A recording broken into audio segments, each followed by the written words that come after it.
Okay, good morning. Welcome to the OLC's In Conversation session. My name is Alia Gabrez, and I am the program manager for the OLC. I'm very, very excited to, well, actually, this is one of my first sessions coming back. I've been on break for a little while, so it's really great to be in community again with everyone and to see so many names popping up, familiar names as well. So welcome all. I have dropped a chat box question. Feel free. Alison, can you see that chat box question in there? There we go. We're getting some answers. All right. So the question here this morning for our session, our In Conversation election literacy session is, what is your intention this morning for this meeting? Coming in fresh, hopefully, having had some coffee or tea, whatever it is that you have in the morning. What is your intention for this meeting? And just drop down into the chat box any of your answers, and we will hopefully get started and get things rolling as people start to join us. What I want to do very quickly is invite you to welcome our guest facilitator for this session. I most definitely know I could not be the one hosting it. I'm not the wealth of knowledge here, and I've just been very, very lucky to be able to be working with Alison Schmidt, who is one of the Urban Leaders Fellows, and we are very lucky at the OLC to have the opportunity to work with her, to have had the opportunity to be working with her for the last couple of weeks.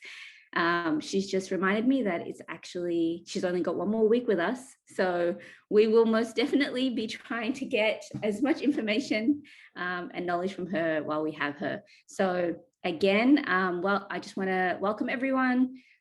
Today's session is one that is part of a 3-part series.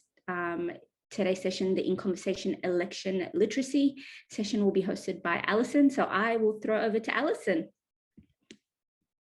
Thank you, Alia. I'm going to go ahead and share my screen and just jump in. All right, can you all see my slide deck over there? Hold on. Okay, beautiful. All right, so just to show you all a quick kind of agenda before I get into introducing myself, I'll be talking for about 1 hour and 5 minutes, which is going to be a big thing for me. We'll have some time for questions, and then we'll kind of take the last 10 minutes of our meeting for some updates and thanks from OLC. So just to start off, just wanted to take a minute to introduce myself, since I'll be the one kind of talking with all of you for the majority of today. My name is Alison Schmidt. I come to all of you from Concord in the Bay Area. I was born and raised there. Left the Bay Area for about 4 years to go to UC Santa Cruz for undergrad, where I studied economics and political science. And while I was there, I was really inspired by the way that a lot of my poli-sci professors would kind of take what was happening in the past, connect it to the present, and kind of help us learn how those things were connected, and kind of learn about how we could grow from those experience patterns throughout history. And so that really gave me a passion for history. And so I started thinking about how I could take that into kind of a career. A Teach for America recruiter came to one of my classes, kind of spoke a little bit about the program. I hadn't really heard about it before. And since kind of my experience in the program, I've developed a bit more fully fleshed opinion on it. But I did do my 2-year commitment, came back to the Bay in West Contra Costa Unified, taught 7th and 8th grade history, decided after my 2 years I wanted to remain in the classroom. So I will be actually entering my 6th year of teaching middle school this August, 7th and 8th grade history. And there's a picture of my classroom that you can see up there, and then also a picture of my dog, Bagel. You might hear him snoring or walking around during the meeting because I could not find my headphones. But yeah, so that's a bit about me. And then to also kind of give a little bit more context, while I am an educator, I'm also really kind of passionate about how policy impacts myself, my students, and the families that I engage with. So that also kind of relates to how I'm in front of all of you today. So I'm in front of all of you today through this program called the Urban Leaders Fellowship Program. It is a 7-week paid fellowship for professionals that kind of come from a diverse set of experiences. But we're all really committed on this concept of change for communities and kind of change within communities through community empowerment and stakeholder engagement. And there's 10 different cohorts across the country. I am placed in the Oakland cohort with a series of other fellows. And we're spending our time working with partner organizations in the mornings, which is how I'm working with OLC. And then we're also spending about our afternoons working with government officials on some different policy projects.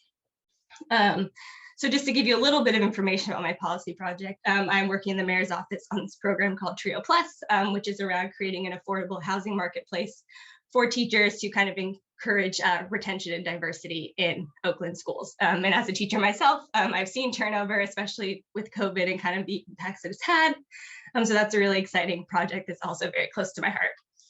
But to talk more about the OLC work, which I'm also really excited about, this summer, I've got an opportunity to do a lot of community and stakeholder engagement education.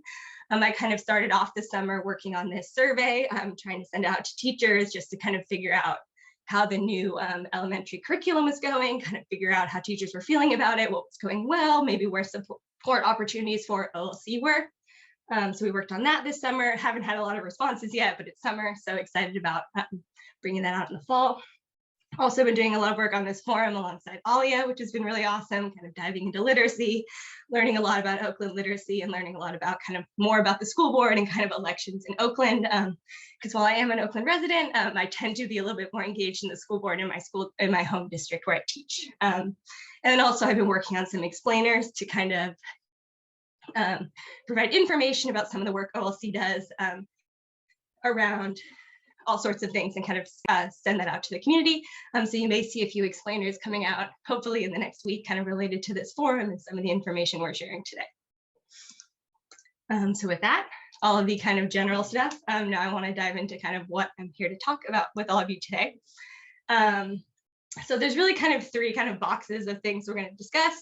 We're going to start with a kind of overall landscape of Oakland literacy. Then we'll dive into kind of an overview of the school board and kind of the importance of the school board. And then we're going to wrap up with kind of elections and voting as it relates to the school board in Oakland. Within that, we will also have some objectives. So for our first section, when it comes to the landscape, we're really just trying to look at an overview of what's happening and highlight some growth within literacy in the school year this year. When it comes to the school board, we really want to review their role. And also we want to focus on how the school board impacts equity and literacy. And then finally, our last section is really going to be focusing on how we can elevate community participation and engagement in the election and how we can kind of take the things that we've learned today and kind of transition that into kind of action within the election this November. So now another agenda slide. So this is, we are now going to dive into the first section, which is really about the literacy landscape. And that is going to kind of be made up of these three components. So the first thing we're going to talk about when it comes to literacy in Oakland is this awesome dashboard that OLC has been working on with some data. It's called the Lit Map. I'll show you about that in a moment. And then we're going to look at a couple updates from some OUSD data from this school year around their Rooted in Reading report and a strategic plan update that was sent out this May, June, towards the end of the year. And then we'll also have some time for community feedback as well. So let's go ahead and dive into literacy in Oakland. So just to start off with the Lit Map, this is again a dashboard that Oakland Literacy Coalition updates periodically. That just has a lot of information around publicly funded elementary schools and publicly funded preschools in Oakland. And so right now, one thing we want to stress again is, I will show you the page in a moment, but it is a living, working document. There may be mistakes in it. We are working on bringing in more data, but it is just an opportunity for us to try to highlight what's happening across elementary schools. And so if you look up on the slide, I won't read it to you to save myself some energy, but there's some different things that the Lit Map includes, and I'll also show those to you in a more kind of visually pleasing way in a moment.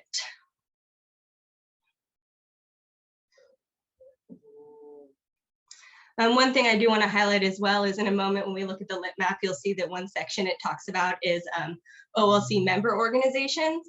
And one thing I want to highlight is on the Lit Map, the data that we currently have is focused on Oakland Literacy Coalition member orgs, not all community-based organizations. So it might not represent every single program and every single thing that's happening at every school, but it is kind of a snapshot of what Oakland Literacy Coalition has access to at this time. So it was recently updated. Actually, since I started in June, I actually went back in preparation for the presentation and saw there was new data on there. So I'm going to show you some of that, which is exciting. But we really do want to highlight the fact that we want to encourage community participation, data sharing. If you're a member org and you see that maybe there's information missing, or if you have an idea about data we can include and where that data might exist, we would be really interested in hearing from you. Because our goal really is for this lit map to serve as this hub of knowledge for the Oakland community so that we can all kind of understand what's happening in our backyard when it comes to early literacy. And so just to give you a quick snapshot of the lit map, you can find it on the website if you go over to resources and hit lit map.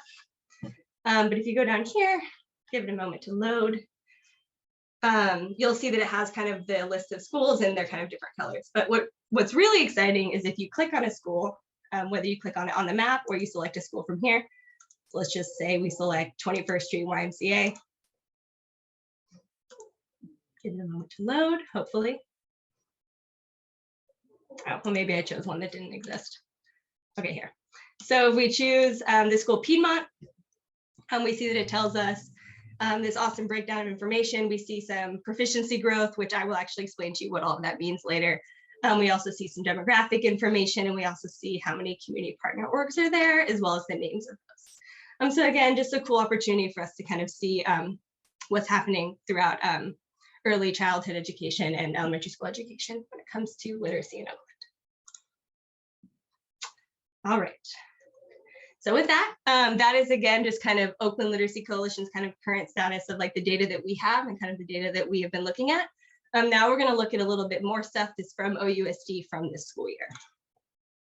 And so the first report that we're going to look at is a Rooted in Reading report, which was really just focused on kind of diving into information around these two curriculums that were used in OUSD classrooms this year. And so the first one was called EL Education, which was basically, it was a multidiscipline curriculum. There's really just focused on having really rich text across disciplines. And they have supports for English learners, students with IEPs, and it's used in elementary and middle school classrooms. Then there's also another program called Benchmark et Alante, which is really focused on dual language immersion programs, and it's really trying to build biliteracy, excuse me. So these are the two programs that we're going to discuss for the next few slides, and when it comes to kind of the data around them. And you can also see here that in the slides I've linked kind of where this information is from, the 21-22 OUSD Rooted in Reading report. So first of all, just looking at curriculum implementation, here are some highlights, some kind of exciting kind of data that OUSD found. When it came to this curriculum implementation, 95% of classrooms were using it. There was evidence of 95% of excuse me, I was just reading the chat. I shouldn't be doing that. I should let someone else do that. Curriculum was used in 95% of classrooms. And then when we looked at actual evidence of advanced teacher planning, whether that's lesson plans, slide decks, just kind of intentionality on behalf of the teacher before the lesson was taught, we saw 93% of teachers had that evidence. And then more broadly than that, when it comes to kind of what students and teachers were doing together, we saw high percentages of teachers asking students text-dependent questions, and then 60% of students using evidence, right? And as an educator myself, using evidence is really one of those skills that we're really hitting really heavy in middle school. And is so crucial, and it's really just a life skill, right? To be able to kind of back up your reasoning, kind of your claims with evidence that makes sense. And then just again, to take a moment just to kind of highlight some teacher perspectives, because again, as an educator, I have a special place in my heart for fellow educators. And I found these two quotes in the Rooted in Reading report particularly exciting. I'll give you a moment to read them.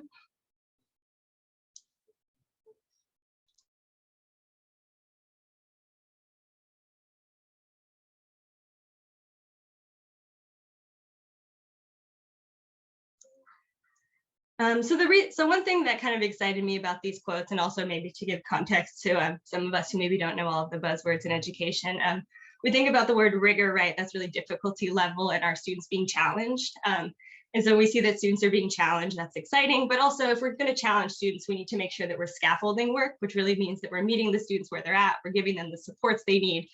And so when students are correctly supported, we get to see this exciting engagement between students at different grade levels, right? Kindergartners, first grades are able to kind of engage in the same text because of the support a curriculum is providing. So that's really exciting.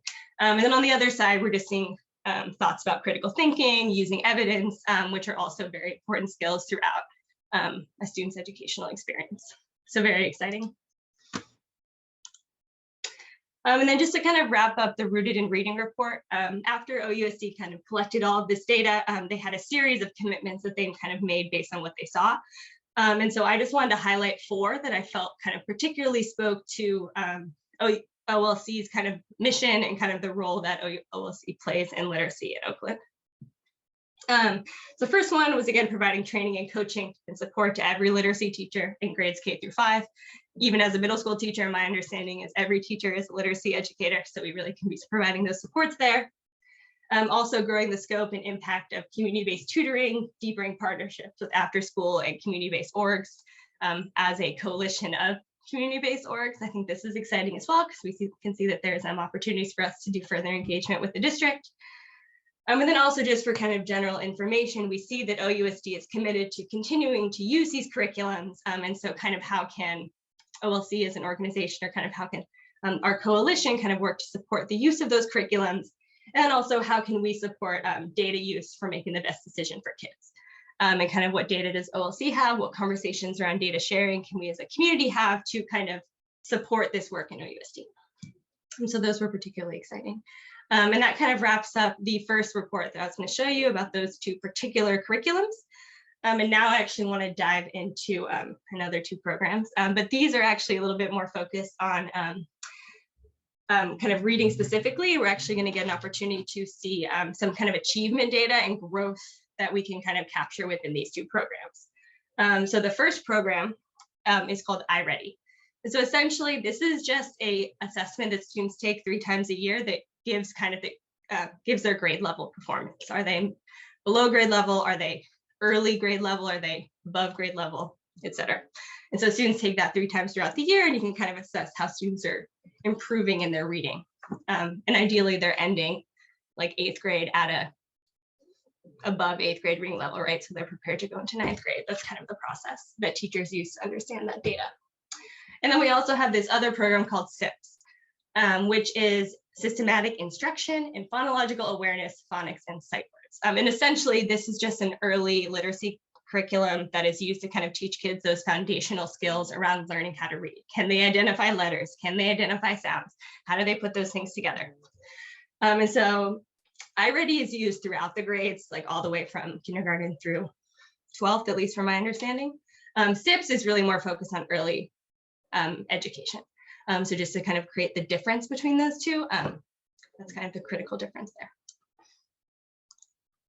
And so with that in mind, we're first going to talk about iReady for a bit, and then we're going to do a little bit of a connection between the 2 different programs. So when we look at iReady, which again is this reading assessment that's showing student grade level, the first thing we need to know is this data even, can we even look at this data as adequate representation?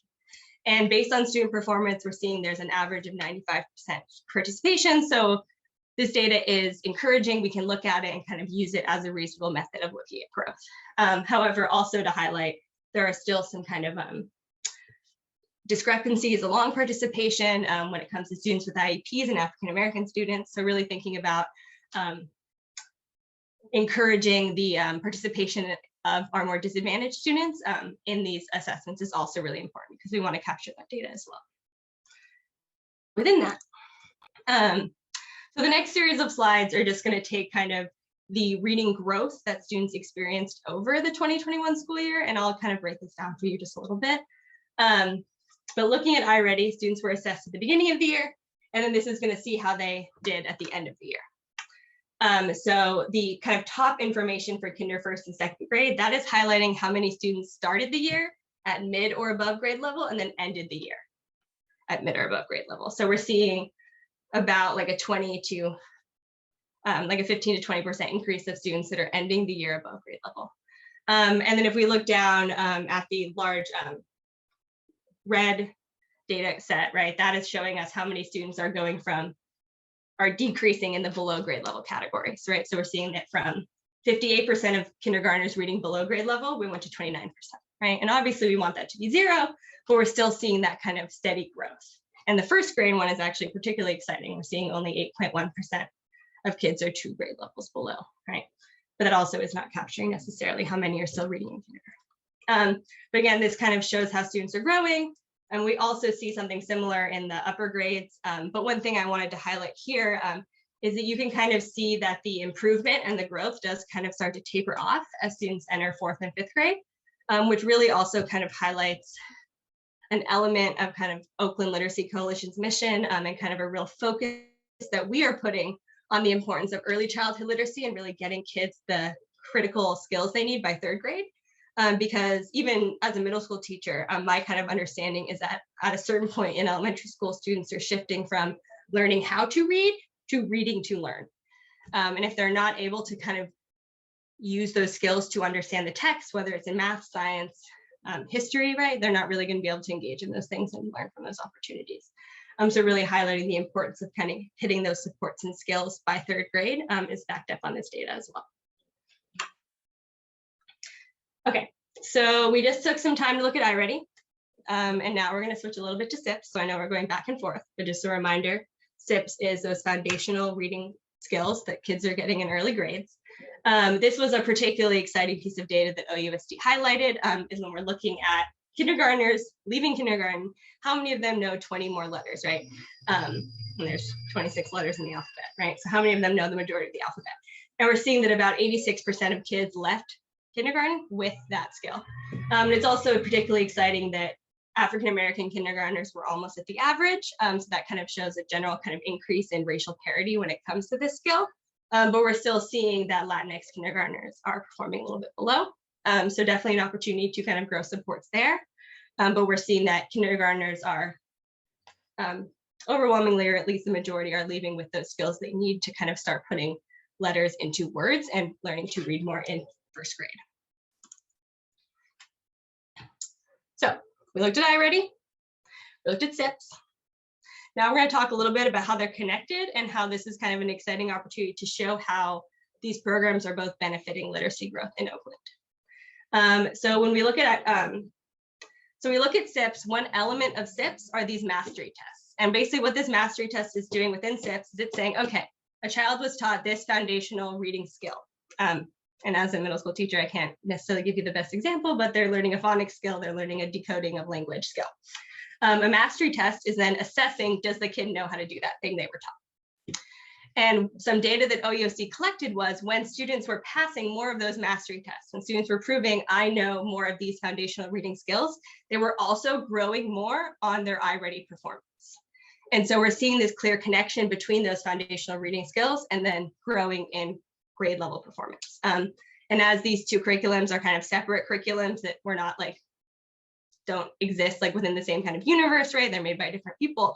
It is exciting that we can kind of see this accompaniment of growth, and we're kind of getting to see this kind of encouragement that this system at present is working, or at least it appears to be working based on what data is collected.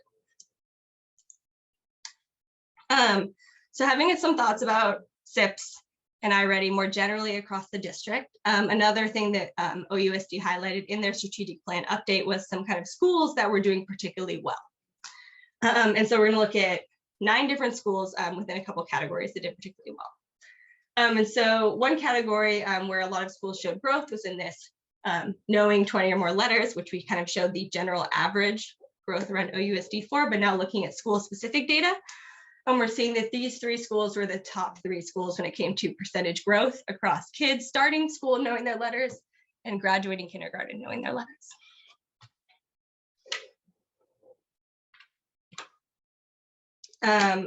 Another element of SIPs data that was collected in schools that showed some exciting growth was around the mastery tests around SIPs, which are, again, teaching those foundational literacy skills. These schools had a particularly high percentage of kids in their early K to 2nd grade passing those 6 or more of the mastery tests. So the kids are showing they've learned 6 or more of these foundational skills. And so we saw these percentages were the highest percentages across the district. And we do notice these are a little bit smaller than some of the other ones. So maybe there is an opportunity for growth. But again, the 6 or more mark, right? I mean, I'm not sure why they chose 6. It could be, so perhaps there's a reason behind that, but yeah. And so looking at that SIPs data, right, which again, early foundational literacy, kindergarten, 1st, 2nd, 3rd grade are really the times we're looking at that. Let's now take a minute to actually look at iReady data as well. And so this is looking at K through 5th grade. And these are looking at kids who performed who grew in one or more iReady performance level. And so what this means is they went from early grade level to mid and above grade level, or they went from 2 grade levels below to 1 grade level below, at least. That's what a performance level increase would mean. And so these are schools that had high percentages of that performance increase. And one thing you might notice, I know I went through the other slides a little bit quickly, but Brookfield was actually a school that was highly performing in kindergarten letter naming. And then Burkhalter was a school that was high performing in mastery tests. So we see that these schools are popping up in multiple categories, which is particularly exciting because perhaps there are things that can be learned from those schools or different opportunities that we can take kind of looking at those as case studies. Okay, so we just took a moment to look over some data from site-specific schools. I know we went over it very cursorily, but just again, highlighting schools where data was exciting. And so now what I want to do is I actually want us to take a couple minutes to kind of reflect on that data and to do a little bit of community feedback on that data. So in a moment, I'm going to share a couple links with you. And I won't share them yet. Okay, so essentially what I'm going to ask you to do is I'm going to ask you to go to 2 places. Oh no, where'd this go? There we go. So I'm going to share 2 links with you. I'm going to share the link to the lit map, which again, we looked at earlier, which was the Oakland Literacy Coalition's data collection. And I'm also going to share a Jamboard with you. And this Jamboard is going to serve as kind of the place where we're collecting our data. And when you look at the Jamboard, you're going to see it has a question for you. It says, after reviewing the list of schools with notable SIPs and iReady growth, what data stands out to you about these schools on the lit map? Feel free to include any implications or questions it brings up for you. So you'll see here, I tried to give you a link to the lit map. Jamboard doesn't let me do hyperlinks, so I will share the link in the chat. But these 9 schools were kind of highlighted in these growth areas. And now I want to look at the lit map and see what kind of data we can think about within the lit map to kind of put those things in conversation. So to provide an example, because a good teacher always, I will walk through an example with you. So let's say I decided I want to talk about Brookfield. I want to look through Brookfield. So I will go over, I will unselect all of the schools here on the lit map. And I'm going to look for Brookfield. And the nice thing about this is it's alphabetical. So I'm going to hit Brookfield. It'll load. You'll notice that if you hit it, it just gives you the location. So you actually have to press on Brookfield itself. And you'll see all this data comes up about it. And so just looking at this really quickly, the first thing I see is that there are no Oakland Literacy Coalition partner organizations at Brookfield, or at least based on this data right now. So that could be a possible kind of noticing, a possible learning that I have from this data. So if I were doing this activity, I'd say, okay, Brookfield has 0 literacy member orgs through Oakland Literacy Coalition. So I would take sticky note, I'd write no OLC partner orgs. And maybe I think of a question, right? Why is this? Are there programs there that aren't listed in the lit map? Something like that, right?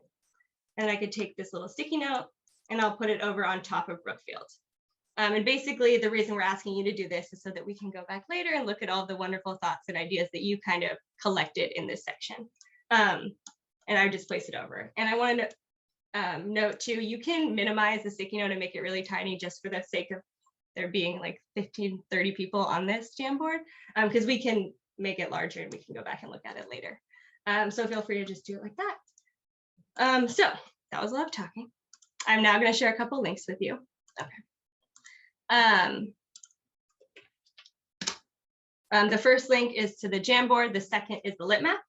And before you go away, I'm actually going to divide you up into groups because this is another teacher skill that I've learned. So in order to make sure that we're all not looking at Brookfield, because while Brookfield I'm sure has lots of wonderful data, I don't only want data on that one school. I'm going to ask that you all choose a column based on your birthday season. So if you were born in spring or summer, I'm going to request that you do the significant growth in naming 20+ letters in English. So that is the column on the far left side. If you are born in the fall, I would like you to do this middle column, which is about K through 2nd grade mastery tests. And then if you're born in the winter, I would like you to do the final column, which is around iReady performance. And you can choose any school within that. I would encourage you to maybe look at the slides, look at the Jamboard and think, okay, maybe everyone will choose the one on the top, so maybe we should choose the one in the middle. But we're just going to hope that there's a little bit of chaos theory that makes this work. So with that, I'm going to give you 3 minutes. And feel free, if a question comes up, if I went through that too quickly, feel free to ask. But I just want to give you 3 minutes to kind of engage with that section of the lit map and that data. And yes, ready to go. All right. So we just kind of wrapped up our first section, and I'm 2 minutes behind, but that's okay. So we started off with the lit map, right, which was kind of Oakland Literacy's current kind of attempt to kind of showing what's happening in around data in Oakland and literacy in Oakland. We took some time to look at some data in OUSD, and we really saw some exciting kind of growth, some exciting opportunities within literacy, within early childhood education within OUSD. Took some community feedback. So really we're seeing, okay, this is exciting, this is cool growth, this should continue. How can we support this maybe as a literacy coalition to grow, but also moving forward with that. We are now going to kind of transition to the school board. And so we've looked at literacy, and now we want to understand how can the school board actually support that literacy growth? What is the school board's role within the things that are happening in literacy in Oakland and equity more generally? So that's kind of where we're going to be shifting to in this next section. So the school board essentially has 3 jobs. They pass the annual budget, they hire, manage, and evaluate the superintendent, and then they write, research, and vote on policies, right? And so these are kind of the 3 different things that they're engaging in. But within that, it's really important that student board directors are constantly engaged in student achievement, student outcomes, teacher performance, teacher outcomes, teacher happiness, right? School outcomes. It's really important that school board members are looking at that data, looking at, okay, what decisions am I making? How is that impacting students? So that's a really important kind of role within those 3 jobs as well. And then just to give you a little bit more kind of information on kind of the different roles within the school, within a school district, right? The school board really determines the what through board policy, and then the superintendent determines the how. So school board is really board policy is the law of the district, right? So it governs the board, governs actions of staff. It's usually introduced by board members or by staff. And it needs to be adopted by the board to become official. Administrative policy are really the regulations that allow those board policies to be achieved. So they kind of put policy into practice, and that's usually done by the superintendent or other administrative staff. So to give an example, kind of related to our discussion around literacy and equity, a board policy that relates to that would be a commitment to a representative, evidence-based curriculum for teaching literacy and the appropriation of the needed funds to achieve that.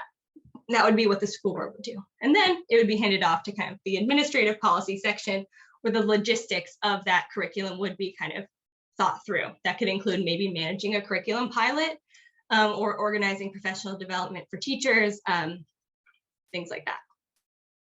And so within these kind of this topic of policy and kind of board policies, administrative policies, and literacy and equity, we did want to highlight one particularly important policy opportunity that is kind of happening in Oakland right now that is related to a 2021 NAACP petition from the Oakland charter of the NAACP that was sent to Oakland Unified School District. And in a moment, we're going to look at the demands, and we're going to do a little bit of a community activity around them. But I do want to highlight that a lot of these demands are administrative in nature. They are kind of the how things are happening in our district. But within that, the school board really has an important role in creating those conditions to allow the how to happen in the most effective way. So thinking about those demands, which again were sent in 2021 to the OUSD, here's the list of 4. I won't read them to you, but I'll give you a chance to look over them.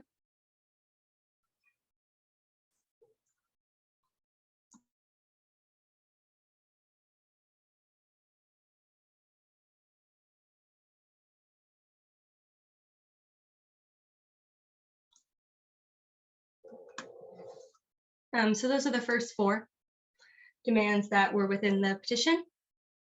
And the next 4 are listed on this slide.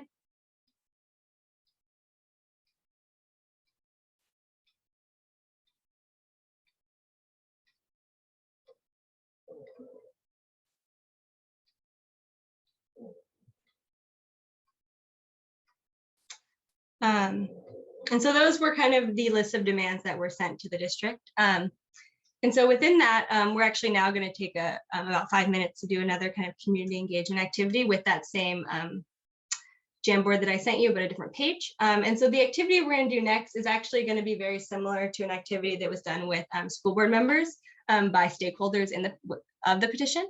And so what we're going to do now is we're going to take a moment to return to the Jamboard. And so I'll just show you that link again really quickly. So obviously, oh yay. So obviously this was the first page.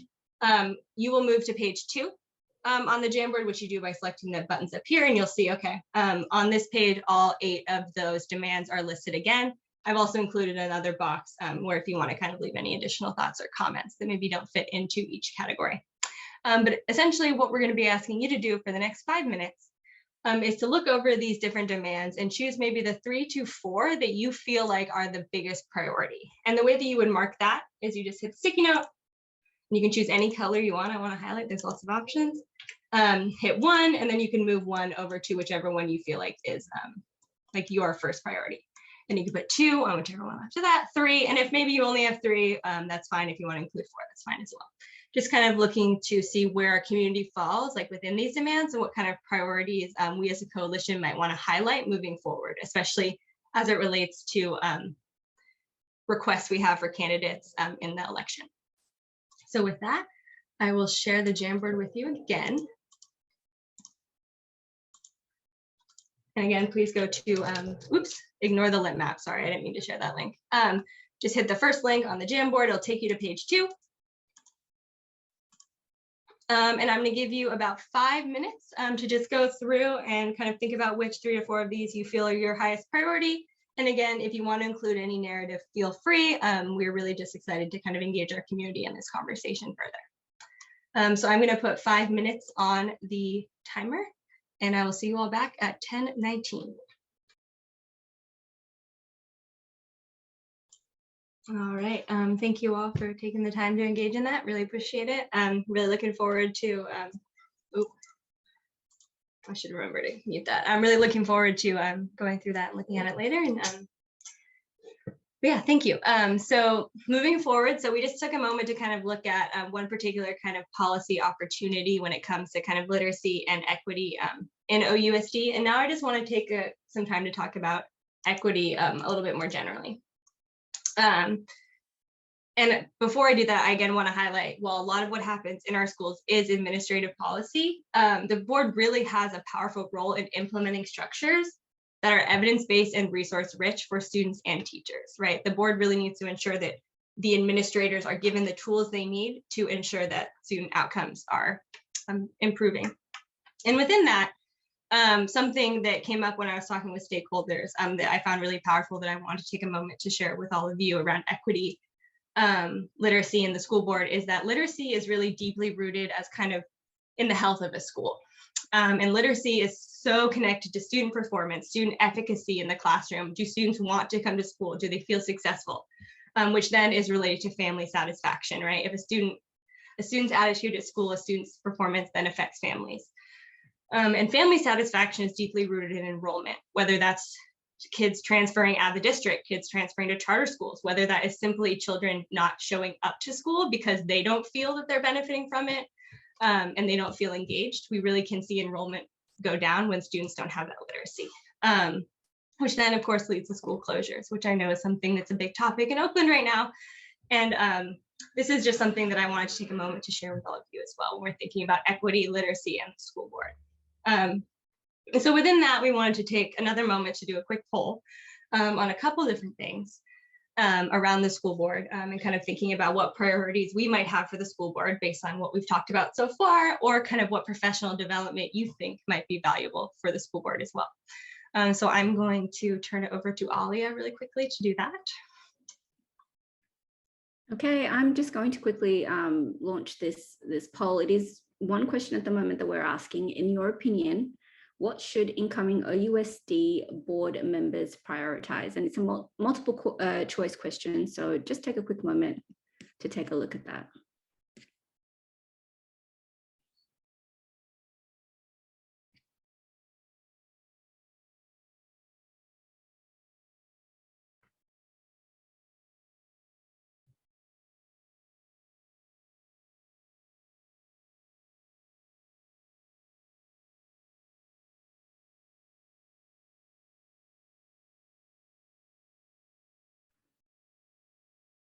We might just give that another 15 seconds before we end that poll.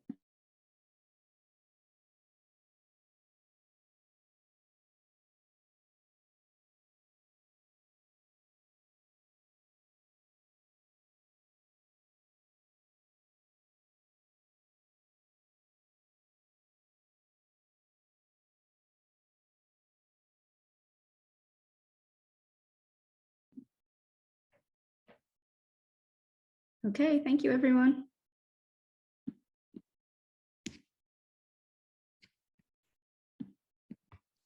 I'll pass on back to you, Alison.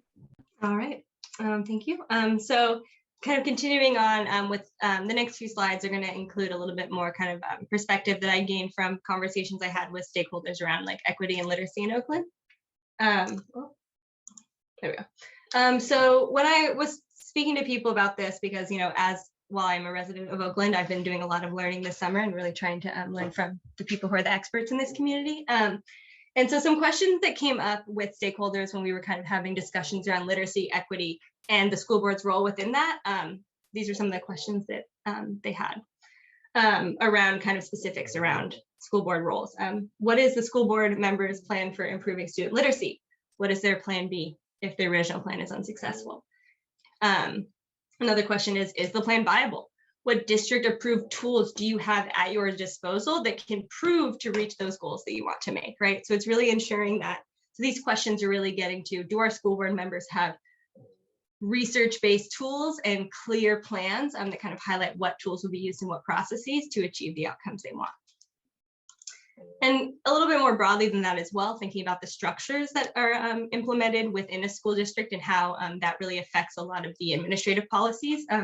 One particular element that a lot of stakeholders talked about that is an important thing for us to remind school board members is how are we ensuring that teachers have access to and fair compensation for literacy training?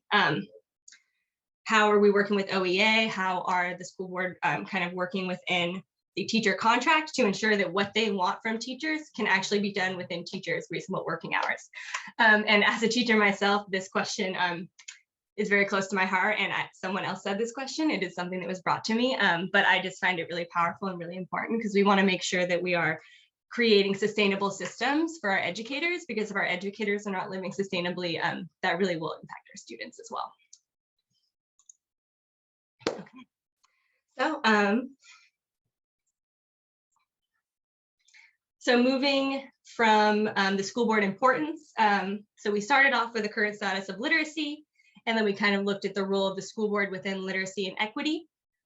Now I want us to move to kind of this discussion around elections. How does literacy, how does the role of the school board, how does literacy growth relate to elections, and how can we kind of participate in elections in a meaningful way to ensure that our students, teachers, and schools are being given what they need to be successful?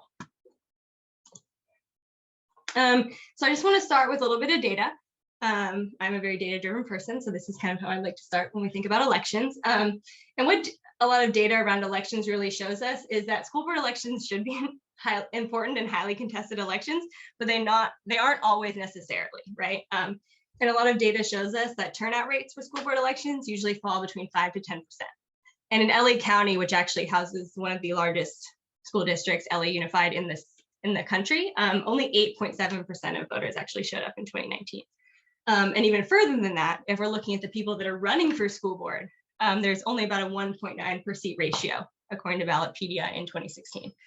So we're really seeing that there isn't necessarily as much engagement in these school board elections as we might see when we think about elections that are more on the national level. But hopefully, everything we've talked about before this shows us that they should be important and we should be participating. But for some reason, that is not happening, right? And that's what the data shows us.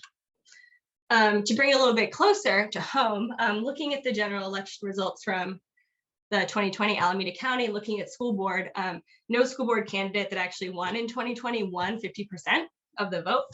So the votes were smaller than that. They were closer. And actually one of the closest seats was District 7, which was only won by about 4%, which if you calculate the amount of voters is about 800 votes. So really, hopefully this shows us that on a national scale, right, there's an opportunity for greater participation and change, but especially within Oakland, there is an opportunity for us to kind of shift and kind of coalesce around candidates that we really believe in and that we're excited about. So with that, thinking about why we should vote and how people have voted in the past, now I just want to take a minute to cover some kind of general kind of thoughts, questions, concept around voting itself. So when we're thinking about how to choose a candidate, whether it's for school board or for perhaps a different position, these are some questions that could be helpful to ask yourself or to ask other people when you're having conversations about who people want to support. Does the person you're supporting understand the expectations and the limitations? Are they promising you something that they don't have the power to promise you? Do they share your values, right? Is there something within that school board candidate that you feel connected to, or to that candidate of whatever position? Can they clearly articulate their goals? What are their priorities? And then finally, just a callback really to that literacy and equity piece. How do they plan to support literacy growth in Oakland? What supports will be in place? What structures will be in place to support students, teachers, and families? And are they viable, right? And so these are just a list of some questions you could use, whether if you're engaging directly with a school board member or you're having conversations in your community around candidates, just some tools to pull from. Again, some other general stuff around the election. At present, the date for declaring candidacy for the 2022 election is August 12th. So at present, we actually don't have all of the candidates listed, but they will all be listed for all positions around that date. And then again, the elections will take place November 8th, Tuesday, and every eligible voter in Alameda County will get a vote by mail ballot. So kind of taking a step back from kind of those basics, I did also want to take a moment to highlight some particularly exciting opportunities within Oakland specifically when it comes to voting. And that is, for first, this ballot measure that's going to be on the ballot in 2022 around allowing non-citizen parents to vote in Oakland School Board elections. And then another measure, which is called Measure QQ, which was passed in 2020, which is going to allow students age 16 and older to vote in school board elections, which did allow, but we'll talk a little bit more about that in a moment. So starting off with the non-citizen school board voting measure. So just to give you a bit of background, in June of this year, the Oakland City Council approved this measure to be put on the ballot in November that could allow non-citizen parents within Oakland to vote in specifically school board elections. And so some exciting kind of, so with this measure, I took some time to engage with stakeholders, and some exciting things that they kind of highlighted for me was, first of all, if we look at studies, look at research across student achievement, we really do see that familial involvement in school in many forms really does improve student performance. So that's an exciting thing. If parents feel more involved, students will also in turn have better outcomes. And then also thinking about other places that have done similar measures. In 2016, San Francisco actually did pass this measure. So they were about 4 years before us to enfranchise non-citizen parents. In 2020, there was minimal participation in the school board election via non-citizens, but stakeholders really point to the fact that it was a Trump administration, and also kind of the voting as a non-citizen, especially with the kind of way that federal immigration policies can shift, can be kind of a stressful experience for many people. And so that is a decision that really needs to be made on like a family by family personal basis. But an exciting thing that was shown is that when we did shift to a Democratic administration under the Biden administration in 2022, when the San Francisco Unified had a school board recall, they actually did see a huge increase in non-citizen participation in that particular election. So that's exciting. It also shows us that perhaps it just took a few years for parents to really get involved and to be able to kind of register and go through all those processes. But one thing I also want to highlight about this measure is that, again, as I mentioned, voting as a non-citizen, you have to give up a lot of information. Might not necessarily be safe for people to give. We don't necessarily know the future implications of non-citizens voting when it comes down to immigration laws in the future. So one thing that supporters of the measure are really doing and really trying to push is how they can work with immigrant rights groups to make sure that protections are provided to those people who are taking that risk and to vote in those elections, because we really want people to feel safe to share their perspective. And so that's a really critical part of this measure as well. And so now, so to kind of take some moment to hear from a community member, I have done my best to kind of collect all the community perspectives I can, but I really think that no one can kind of share this next piece better than someone who's deeply rooted in the experience. But I did want to take a moment to share some parent testimony with you. And so this video, I will admit, it is on a cell phone. It was filmed on Facebook Live, so best quality video. But this is an opportunity for us to look at a press conference that Go Public Schools and the City Council and OUSD school board members had after the City Council approved the measure to be put on the ballot. This was a press conference that was had with some supporters. So I'm going to try to remember my Zoom teaching skills and optimize for video clip. And I'm going to play this. And I do want to highlight again, there's a little bit of noise, and also the woman is going to speak in Spanish first, but she will have a translator who will come in every so often and kind of contextualize what she's saying in English. Please let me know if you can't. Now we're going to hear from 3 parents of Oakland children who are in school, 3 immigrant parents who will share their thoughts about why this is so fundamentally important. And Corelli has offered to provide a translation for us as well. First will be Mayra Gudino.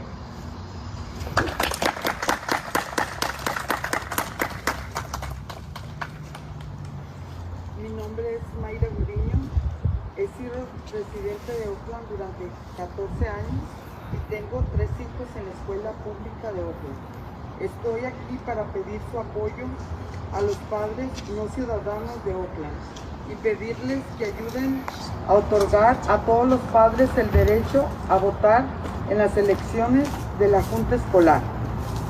Hi, my name is Mayra Gudino. I have been an Oakland resident for 14 years and I have 3 children in Oakland Public Schools. I am here today to ask for your support for Oakland's non-citizen parents and to ask that you help grant all parents the right to vote in school board elections.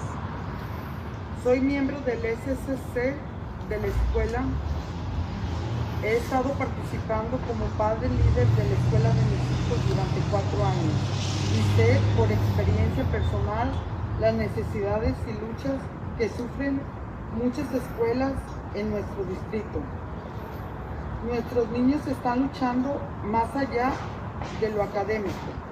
Están luchando con discapacidades de aprendizaje, problemas familiares, ansiedad, estrés y en algunos casos incluso abuso. Mis propios hijos han necesitado ayuda psicológica porque desafortunadamente sufrieron acoso severo. Busqué ayuda en su escuela y nadie pudo ayudarme. También tengo una hija con problemas de aprendizaje y a pesar de mis grandes esfuerzos por defenderla, no pude conseguir sus servicios que necesitaba. Me dijeron que había una larga lista de espera para que ella recibiera su ayuda. I am a member of my school site council, also known as SSC. I have been participating as a parent leader at my children's school for 4 years, and I know from personal experience the needs and struggles that many schools in our district suffer from. Our children are struggling beyond just academics.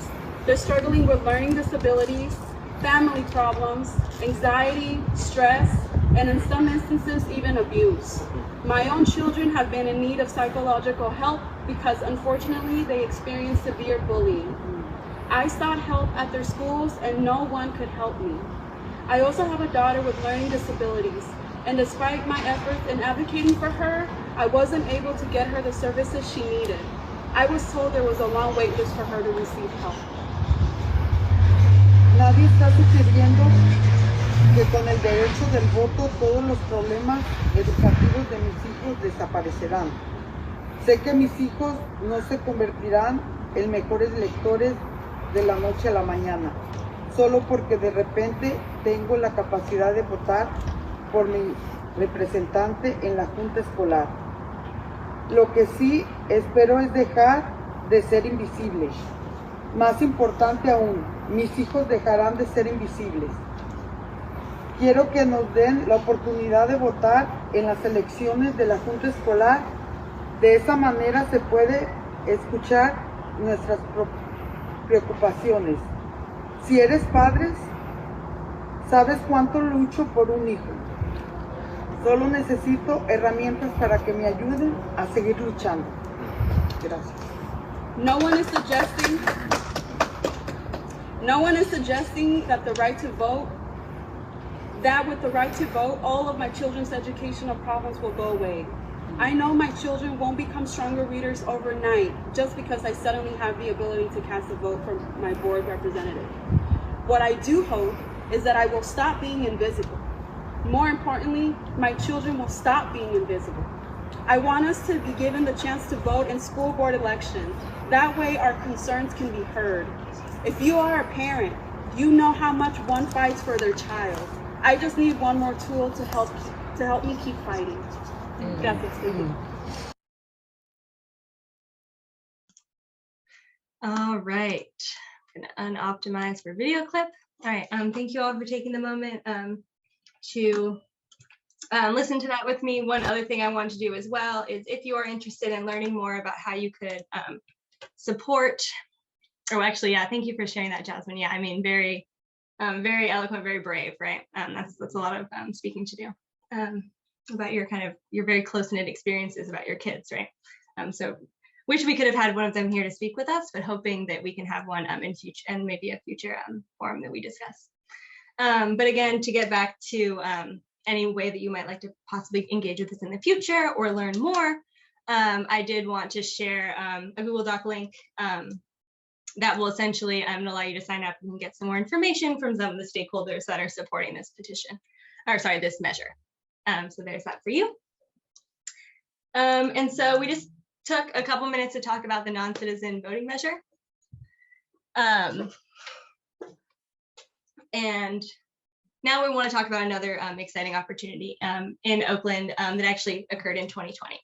So in 2020, Oakland voters actually passed this ballot measure that would allow students aged 16 and older to vote in school board elections. And so this was a really exciting kind of advancement and a way to kind of further open up the electorate in Oakland and give more people voices, kind of similar to the kind of thesis of the non-citizen voting measure. So to give a little bit of background on this idea, I did get the opportunity to engage with a student who was kind of involved in this, and she kind of shared with me a little bit of background. So this was born out of a 2019 retreat for student leaders in Oakland Public Schools. Just to give some context, in that time, there were a lot of budget cuts to music, arts, and other enrichment and support services, and students were really feeling those cuts. And so students were also really feeling frustrated that their only method of holding school board officials accountable was through public comment. All they could really do is show up and comment at these board meetings. They didn't really have any other way to kind of make their voices heard to their school board members. And so another thing I wanted to share, and this is a quote that I pulled from a KQED article from a student organizer, kind of speaks to this. And I'm going to read you this quote just because I think it's really powerful. And it is, again, from a student organizer around Measure QQ in 2019-2020. During and immediately before the 2019 Oakland teacher strike, I helped organize and participated in student demonstrations to protest our school board's cuts to student programs and services. I watched hours of public comment in school board meetings as students, some in tears, begged board members to save the programs that had saved their lives, including foster youth support services, Asian American Pacific Islander achievement programs, and more. I watched those board members lean back in their chairs, eyes on their smartphones, behind a police barricade that separated them from the same constituents whose voices they had tuned out. The message they gave was a nonverbal, "We don't have to listen to you." The first time I read this, I choked up, so I'm glad I didn't do it this time with all of you, but I just felt this was really powerful and really just highlights how students were feeling and kind of a lot of the conversations among students that were happening that led to this measure. So to give a little bit more information, some background on this as well. Berkeley has passed a similar measure in 2016, but unfortunately, it was unable to be implemented in 2018 or 2020 because of logistical issues with voting machines. It's very hard to just get one election put on a ballot, right? Because usually we get this long list of different ones. So really those logistical challenges are also faced in Alameda. And our understanding, based on my conversations with stakeholders, is that Measure QQ will not be implemented this election, unfortunately, but working towards kind of facing those logistical challenges and figuring out what to do there is really an important kind of step forward for organizers. And then something else that stakeholders within this measure are also doing right now is they're really working to try to register as many 18-year-old student voters as possible to make sure that those voices are heard, because youth participation in elections also tends to be a little bit low. And finally, just one more kind of comment. So we just talked about 2 ways to kind of expand the electorate in Oakland. And based on data, I think this is something that we could really highlight as a really opportunity to create more racial parity within Oakland elections. Because we look across the districts, we really see that white voters are particularly overrepresented. But when we look at the student population in Oakland, it is not predominantly white. And so finding ways to increase that and give students voices, parents voices that aren't necessarily heard.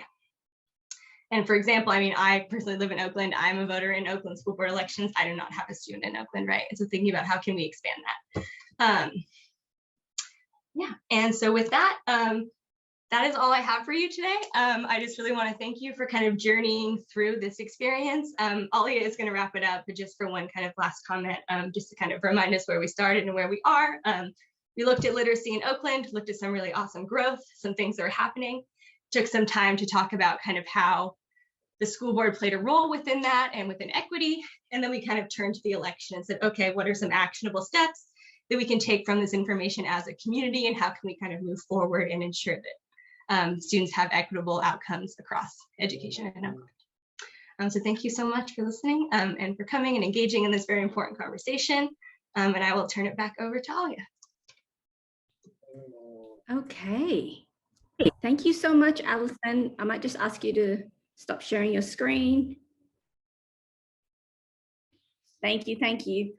I just want to obviously take a quick moment to give a massive thank you, and please do join me in sharing that sentiment with Alison. It's a huge wealth of information and knowledge that she's very skillfully managed to put together and share in a cohesive way. I just will add a quick note from us, from the OLC, to say that obviously we are in a really exciting position where what we really want to highlight is that we're interested in literacy rates and making sure that students in Oakland are afforded as many opportunities to improve their academic opportunities as possible. And why this particular session is important to us is that we understand that having a fantastic school board will only improve and only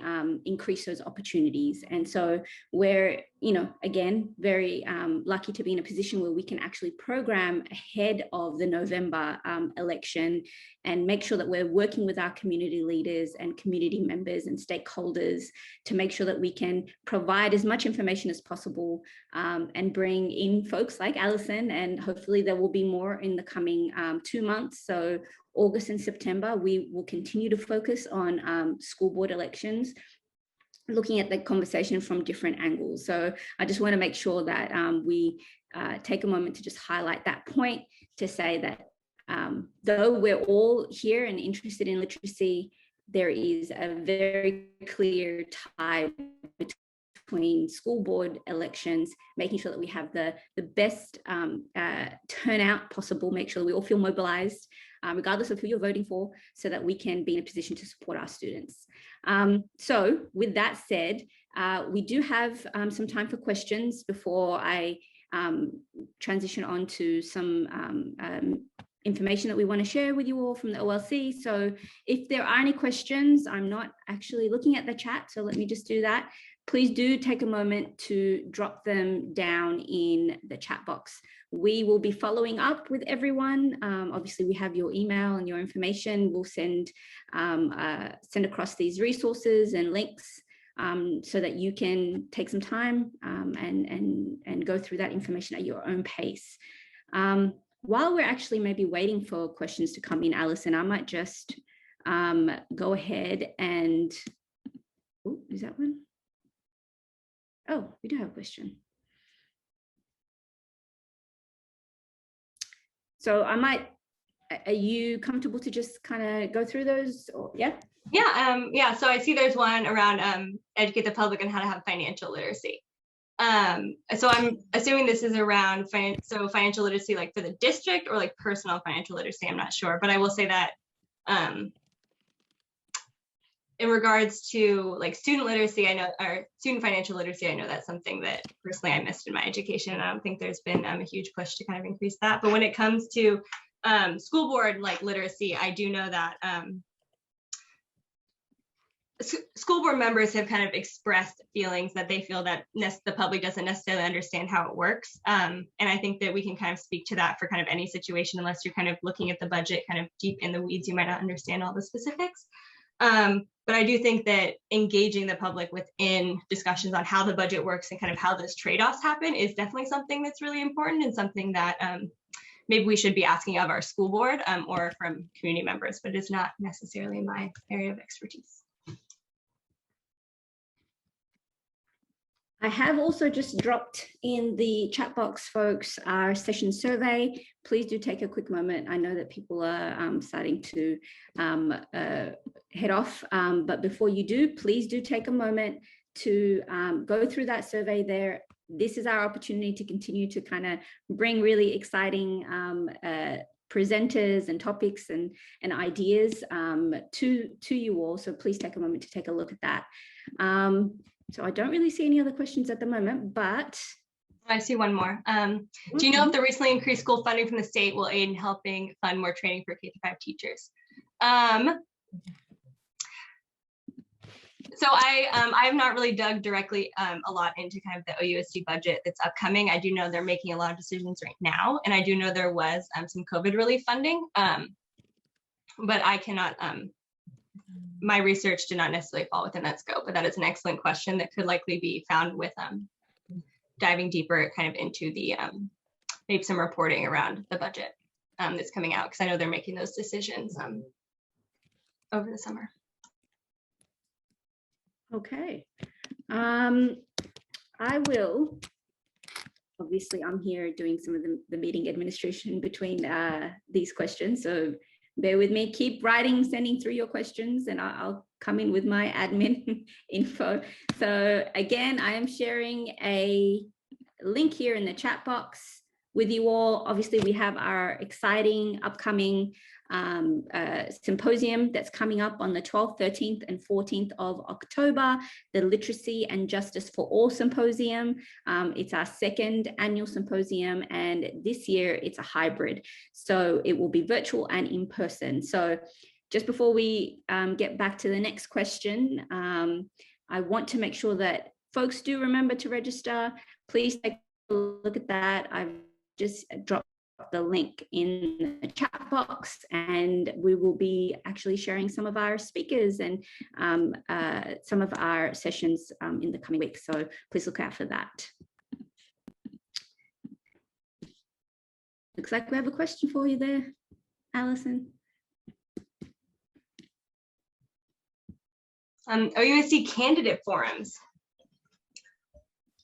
That's a good question. So since all candidates haven't declared yet, I would assume that those forums aren't happening, but I think that once that August 12th date rolls around, all of those, all the candidates should be posted and those forums should be starting. But also to add to something that I will be leaving Oakland Literacy Coalition in a week to return to my students soon, but something about in future as well as thinking about if the OLC wanted to perhaps have some kind of conversation with school board members, school board candidates prior to the election was something we discussed as well. Yes, just to add to that, we are actually looking at, obviously, as I mentioned, we're continuing this school board election cycle into August and September, and we are looking to invite community members and leaders into the conversations moving into the next few sessions. They won't, unfortunately, be in conversation sessions. They will be in training sessions and also in action sessions about how we go about mobilizing our communities to make sure that we are seeing the best possible outcomes through the election process. So we will be sharing information on that. Just stay posted, make sure that you're linked into our mailing list so that you are updated.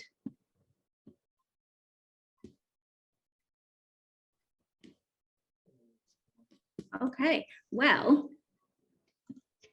unless we have any more questions here, I will probably take a quick moment again, make sure that you do take a moment to take a look at the survey. Please do make sure that you fill that out once you have time. We will be following up with an email to wrap up, obviously, polling results.